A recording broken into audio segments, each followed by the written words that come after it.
Senator Gorton.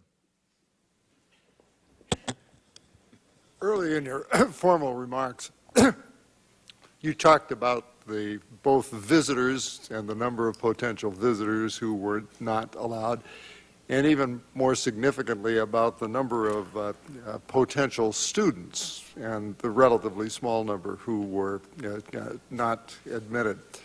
You did, however, it seems to me, leave out one consideration that has been a matter of particular concern to colleges and universities, and probably to tourist-oriented groups too, and that is how many people who would be quite legitimate students or legitimate visitors don't apply in the first place because they're afraid of our heightened security system.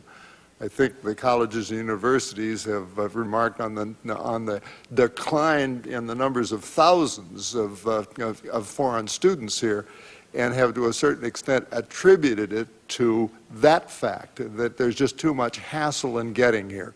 Can you make any comments on that and how we create that balance of welcoming the vast majority of people we want, either as students or tourists, and at the same time provide the kind of security you want to provide for us? Well, first of all, I must say that the college and universities have been great partners with us in the post-9/11 environment, particularly since we've set up the department, because we know that we are and always want to be an open and welcoming and diverse country. We know that our communities and our colleges are culturally enriched, academically enriched by the presence of international students. And one might add, one of the best long-term antidotes to combat the enemy that confronts us, that necessitates the Department of Homeland Security, is getting more and more people in to better understand who we are, what our values are, what we believe in. And so the notion that we need to continue to work with the colleges and universities to reach out to potential foreign students is something we're very, very mindful of. To that end, I'd say that right after 9/11, we made significant adjustments in our visa policy as it affects the recreational traveler, the business traveler, the student. Decisions were made about visa policy which we now inherit. Visa policy, by virtue of the enabling legislation, is one of the additional responsibilities of the new department. We have been talking to the communities that you've mentioned, the scientific community, the educational community, the business community, about making adjustments to those adjustments, i.e., without compromising security, but making it easier for people to get into this country.